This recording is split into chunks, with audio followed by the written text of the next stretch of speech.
Budaya, warisan, refleksi cerminan dalam setiap kehidupan. Kompleks Museum Sarawak menyimpan pelbagai khazanah yang perlu kita teroka. Apakah cerita dan rahsia yang belum terungkai di sebalik khazanah yang berharga ini? Segalanya akan kita selami di dalam Khazanah Kenyalam.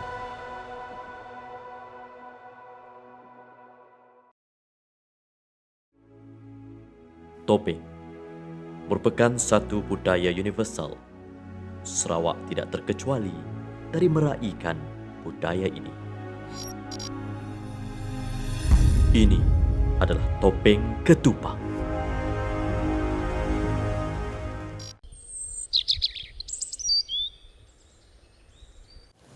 Topeng menjadi satu alat penghubung antara manusia dan dunia lain. Dengan bertopeng, seorang pakar dipercayai boleh berhubung dengan alam gaib. Khazanah ini digunakan oleh pesawah padi dalam acara ritual dan gawai birantu. Dengan bantuan topeng ini, proses penanaman padi akan menjadi lebih lancar. Zakaria Hassan, seorang penggiat teater dan juga pengkaji budaya warisan tempatan, mempunyai pandangan tersendiri mengenai topeng dari sudut pandang kesenian teater. Berpengalaman dalam dunia teater sudah puluhan tahun, sudah pasti membantu beliau untuk menyelami teater dan seni bertopeng. Suatu yang direka kalau menyentuh topeng, topeng sudah tentu kita memikir tentang yang berlaku selain daripada dunia realiti. Jadi dunia realiti itu merupakan satu penjelmaan untuk seseorang pemakai topeng ketupang. Kalau dia ingin menyatakan rasa, dia ingin menyatakan gaya, bermakna dia cuba untuk masuk dalam dunia bukan realiti.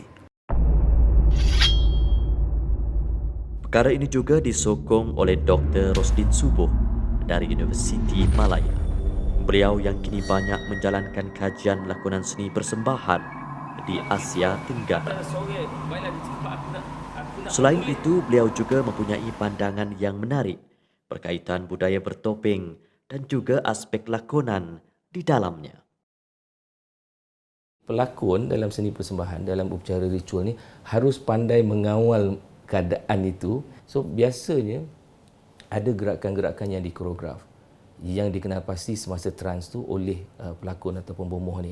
So biasanya gerakan-gerakan tu seperti gerakan mabuk, ada step-step mabuk dia. Kalau tidak membuat gerakan-gerakan yang begini, maknanya entiti luar tu akan mempengaruhi dan dia tidak dapat mengawal. Contoh kalau kita percaya jin yang masuk ataupun nenek moyang dulu-dulu yang dipercaya dipanggil masuk tu, supaya nenek moyang tu tak kawal jiwa manusia tu sepenuhnya tu, dia ada gerakan-gerakan dia dan ada bacaan-bacaan bantuan oleh inilah. Biasanya yang tidak terkawal tu datang daripada penonton. Etnik Bidayuh mempunyai perhubungan yang sangat baik dengan alam. Dalam arti kata lain, mereka sangat mencintai alam dan juga keamanan. Pada mereka, adat amat perlu untuk dijaga. Itulah sebabnya saya percaya bahawa kalau ikut dulu nenek moyang kita dulu cukup menghormati dan taat kepada adat. Jika berlaku contoh bencana, mereka tetap rujuk pada adat untuk memohon pada roh-roh untuk memulihkan kembali. Contoh padi rosak dan sebagainya, banjir melanda kampung dan sebagainya. Kita adakan ritual untuk memulihkan. Atuk Anak Derop yang merupakan pegawai kebudayaan Dayak Bidayuh National Association jelas menunjukkan bahawa adat dalam kehidupan adalah amat penting untuk dilestarikan. Topeng ini berfungsi untuk penyamaran atau gambaran satu-satu karakter. Gambaran kepada roh misalnya. Oleh itu, untuk memastikan aktiviti penanaman berjalan dengan baik, ketupang ialah gambaran semangat menghalau segala makhluk perosak.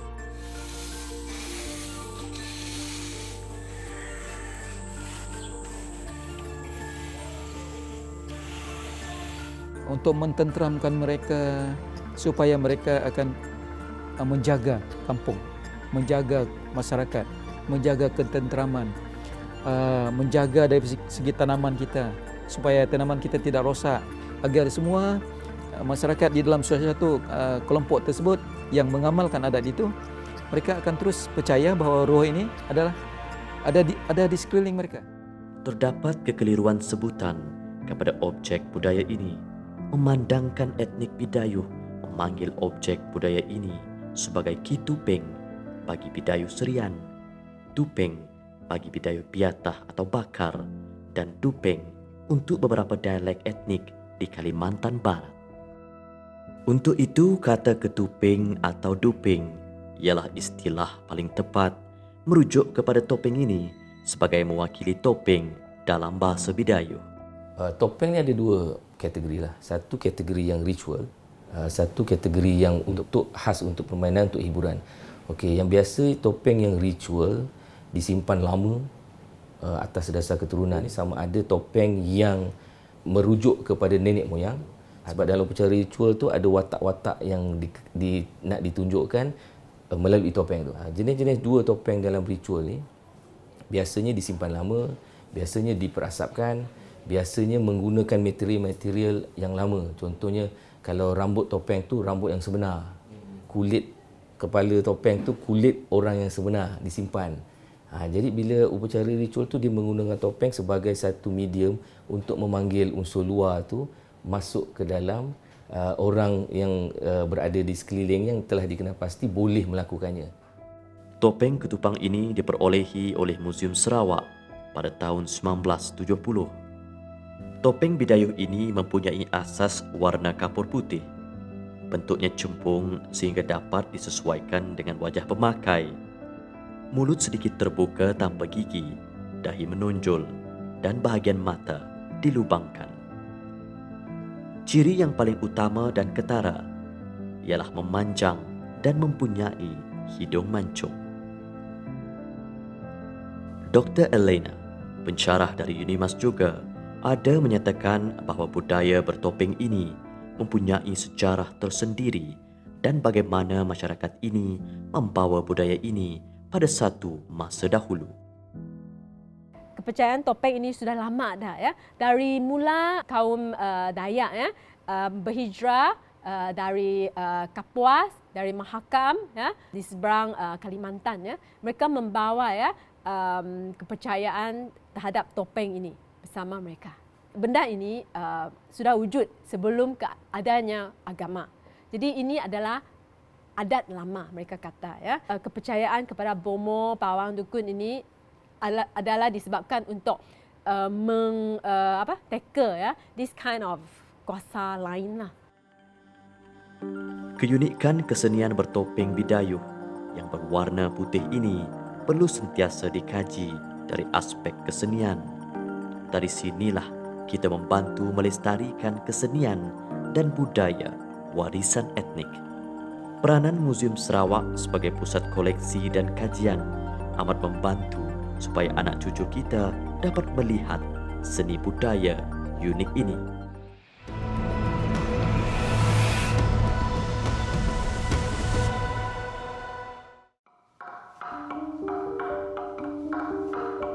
Alat musik ini mempunyai rekaan wajah mistik di bahagian tengah. Dilengkapi pemukul kayu, alat musik ini dikenali sebagai kangkuang.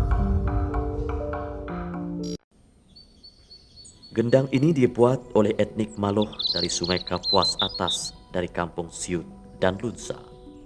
Maklumat berkaitan telah dikumpul oleh pengarah muzium pada masa itu, Tom Harrison dan Benedict Sandin. Namun begitu, adalah sukar untuk membuat kajian berdasarkan artifak ini, memandangkan kajian berkaitan Maloh amat sedikit, dan ini diakui oleh Puan Dora Jok dari Muzium Sarawak. Tangkuang ini dilaporkan dibuat oleh orang Maloh, dan masyarakat Maloh ataupun Tambaloh adalah di Kalimantan Barat. Mereka diminta oleh pengarah muzium masa itu, iaitu Kurator Museum, untuk membuat tangkuang ini di Sarawak dan dipamerkan di Museum Sarawak. Memandangkan objek budaya ini berkaitan dengan musik, Justin Jarab Joseph, seorang pemuzik bebas, mempunyai pandangan tersendiri berkaitan budaya musik dan tradisi di Sarawak. Bila kita bercakap tentang kesenian muzik di Sarawak, kita dapat actually banyaklah information. Sampai kita pun ada gong, what we call is tawak lah. So boleh katakan kesenian muzik di Sarawak tu memang sangat banyak. Ada satu alat muzik dari daerah Kalimantan, dipanggil kangkuang. Jadi alat muzik ni asalnya dari Kapuas Hulu. Kalau tengok dari mata kasar, dia macam beduk. Dan dia kelihatan memang betul-betul macam gendang untuk gamelan tu. Kangkuang adalah alat musik tradisional yang dimainkan dengan cara dipukul dan terbuat dari kayu yang diukir berbagai corak. Kepercayaan bahawa ini ialah asal dari etnik Maluh kerana warna dan rekaan pada drum ini mempunyai ciri-ciri Maluh. Hubungan kedua-dua etnik Iban dan Maluh adalah amat rapat sehingga kan ada yang menganggap orang Maluh sebagai Iban. Sebenarnya kalau dikatakan Iban tu, nama dia memang Iban. Tapi kalau mengikut pecahan, dia banyak datang mengikut aliran sungai dia. Mungkin Iban tu dari Batang Rejang. Ya, ada mereka digelar sebagai Iban Batang Rejang dan Iban Askerang, Iban dari Lubuk Antu dan sebagainya. Tapi Maluh tu sebenarnya juga nama kaum Iban tu juga merupakan bangsa mereka, bangsa Maluh. Sebenarnya kalau dikatakan bedok tu, dia macam ada banyak fungsi. Tapi kalau Iban di sini kami lebih menggunakan dumbak ataupun ketebong yang merupakan jenis alat muzik. Tapi kalau untuk jika berlaku kecemasan atau jika ada perkataan dengan ritual semuanya, kami lebih menggunakan gong. Sebab gong tu, kita gunakan gong tu sebenarnya bila dia dipalu ataupun dipukul, jadi paluan gong tu akan memanggil seluruh penduduk kampung. Dan satu lagi, kalau untuk upacara ritual, gong tu sebenarnya digunakan untuk memanggil roh. Terutamanya untuk pawang ataupun jika ada mereka membuat ritual di rumah panjang, terutamanya untuk gawai lah. Jadi gong tu merupakan simbol bagi orang Iban sebagai alat untuk memanggil ataupun berhubung dengan roh juga. Sebab tu gong banyak digunakan oleh masyarakat Iban. Ini memberi gambaran bahawa kedua etnik ini mempunyai hubungan yang rapat. Perkongsian kesenian dan fungsinya amat jelas kelihatan. Mungkin hanya sedikit perbezaannya. Keadaan persempadanan dahulu yang lebih terbuka telah membuka kepada perkongsian budaya ini. Mereka mempunyai hubungan dengan, bagi saya kalau kita lihat dari segi literature review, memang mempunyai hubungan dengan banyak masyarakat. Dan bukan itu saja, mereka juga mempunyai hubungan lain dengan masyarakat Cina melalui perdagangan dan juga masyarakat Melayu melalui perdagangan juga. Dan kalau kita melihat kepada objek tangkuang, ini adalah satu-satunya objek berbentuk macam ini berada di Museum Sarawak. Semasa mereka mengembara memberi khidmat pertukangan mereka di Sarawak, mereka biasanya akan bermalam di rumah panjang Iban. Sebagai tanda terima kasih, mereka akan membuat perhiasan perak dan tembaga di samping membuat baju manik dari cengkerang kecil. Sebagai pertukaran kepada kemahiran pertukangan mereka untuk etnik Iban ini, mereka akan disediakan makanan dan tempat tinggal sepanjang mereka menyiapkan kerja pertukangan dan kraft mereka. Mereka juga dihadiahkan beras atau buah oleh orang Iban. Dari sini, hubungan etnik Maluh dengan Iban semakin akrab dari semasa ke semasa. Banyak kajian hubungan mereka dengan orang Iban dan hubungan mereka dengan masyarakat orang Ulu, khususnya Berawan ataupun Kayan dan Kenyah. Kerana motif ataupun desain kraft mereka itu adalah sangat serupa dengan masyarakat orang Ulu. Tempat mereka tu di Kapuas Hulu tu tak jauh daripada Lubuk Antu, dan dilaporkan kalau mereka berjalan kaki dalam 2-3 hari memang dah sampai di Lubuk Antu. Kangkuang Maluh yang menjadi koleksi Museum Sarawak ialah satu artifak yang digunakan untuk mengumumkan kematian oleh orang Maloh, sama seperti fungsi beduk. Oleh itu, koleksi kangkuang Maloh ini ialah satu warisan penting untuk menyatakan pergerakan etnik dari Kalimantan ke Sarawak, juga wujudnya perkongsian budaya di Sarawak.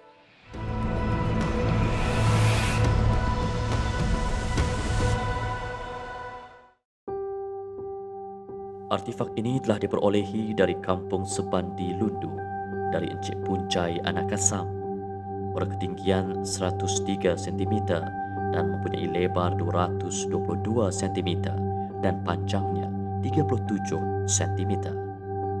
Kisah Singalang Burung amat berkait rapat dengan semangat juang orang Iban. Inilah Kenyalang.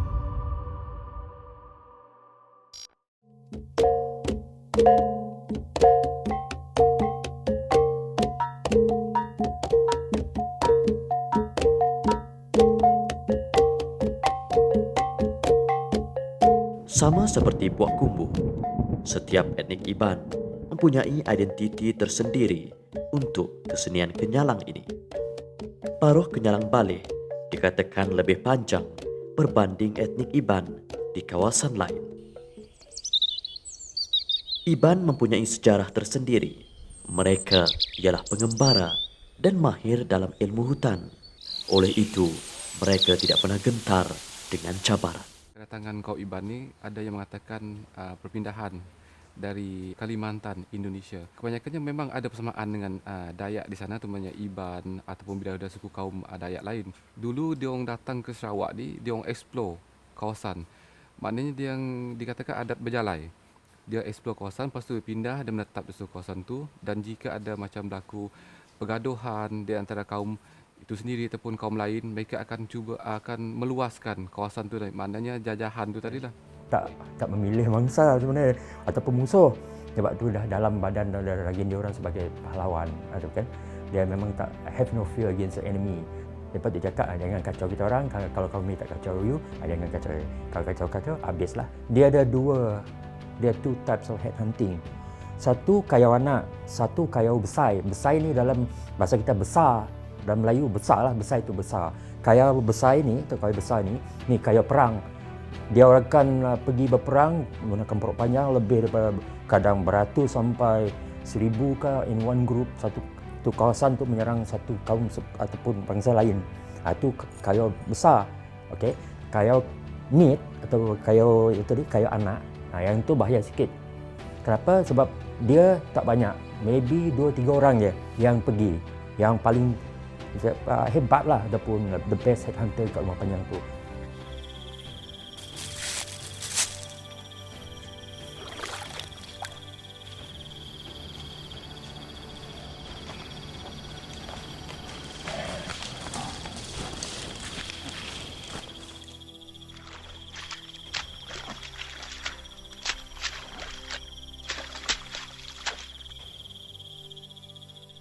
Dia akan menghantar warning. Dia ada satu macam talam tembaga, tray kan. Di atas tu dia akan simpan bulu ayam, dia celup dengan darah ayam.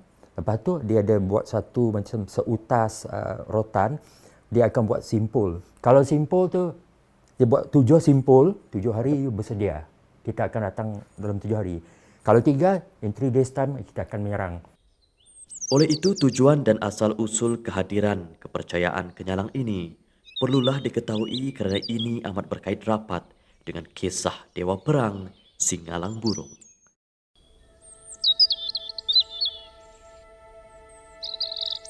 Kisah legenda Singalang Burung ialah kisah yang tidak asing bagi orang Iban. Kisah cinta agung ketupung dan pasangan dari kayangan.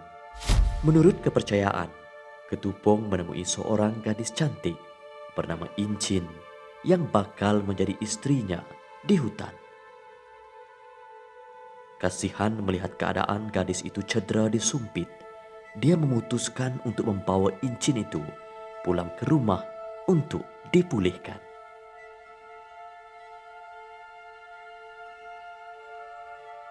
Setelah lama berkahwin, Ketupung masih belum berpuas hati dengan sikap aneh Incin. Kadang-kadang dia melihat Incin sering mendongak langit, seolah-olah ada sesuatu yang amat istimewa sedang ditenung.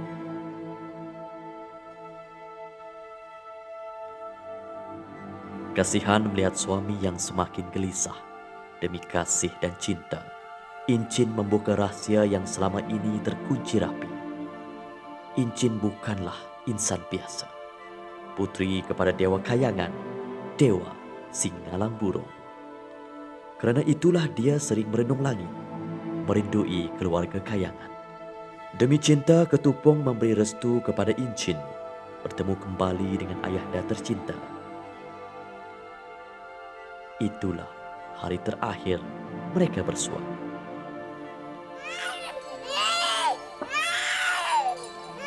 Setelah sekian lama, Ketupung dan anaknya bertemu Incin dan Singalang Burung dengan kesaktian persalinan tenunan Incin sebelum ini. Pertemuan dengan Singalang Burung disambut dengan baik. Namun anak mereka perlulah berada di kayangan bersama ibunya kerana akan diisi segala ilmu alam padanya. Singalang Burung juga berjanji kepada Ketupung, andai orang Iban perlukan bantuan, terutamanya semasa perang, serulah semangat Singalang Burung, dewa kayangan akan pasti dibantu. Singalang Burung tu sebenarnya merupakan dewa ataupun Tuhan bagi kaum Iban. Dia dewa peperangan. Mereka akan mengadakan perayaan ataupun miring untuk menyambut kedatangan Singalang Burung yang merupakan sebagai pahlawan untuk kaum Iban. Jadi sebab itulah untuk kaum Iban tu Singalang Burung tu digambarkan sebagai seorang dewa yang boleh memberi kekuatan dan juga semangat untuk kaum Iban. Untuk menjalankan gawai kenyalang, ada banyak perkara yang perlu diambil perhatian. Ini diterangkan oleh Encik Aldrin John Hugh, Kurator Jabatan Muzium Sarawak. Aktiviti-aktiviti yang dibuat semasa gawai kenyalang ni boleh dibagikan pada dua. Satu ialah persediaan sebelum menyambut gawai tu adalah, and then yang kedua adalah semasa gawai. Okey, yang persediaan tu tadi ialah yang orang Iban sebut sebagai baun bergawai. So ketua rumah akan memanggil semua orang setiap bilik lah untuk membincangkan siapa yang akan dijemput, tetamu lah yang akan dijemput ke dalam aktiviti tarikh gawai yang akan dibuat. Tapi selalu tarikh gawai kenyalang tu akan dibuat selepas musim menuai padi lah, sebab perayaan tu akan mengambil masa yang agak lama berbanding dengan gawai yang lain lah. Burung ini dan gawai kenyalang sudah jarang diadakan sekarang kerana kos yang tinggi dan kehadiran agama baru dalam masyarakat.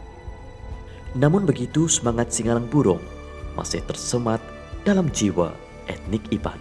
Yang menarik tambahan untuk aktiviti gawai kenyalang tu adalah bila gawai kenyalang tu akan dibawa ke setiap bilik dalam rumah panjang tersebut.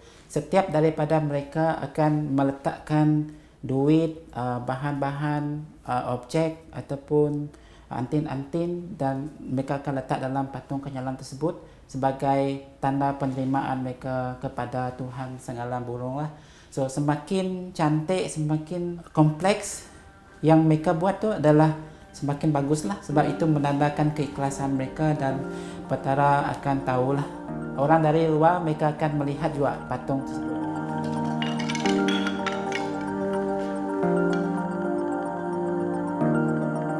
Satu artifak berharga dari muzium yang perlu untuk kita lihat sendiri di Muzium Sarawak, keunikan kepercayaan perang dan seni ukir Iban.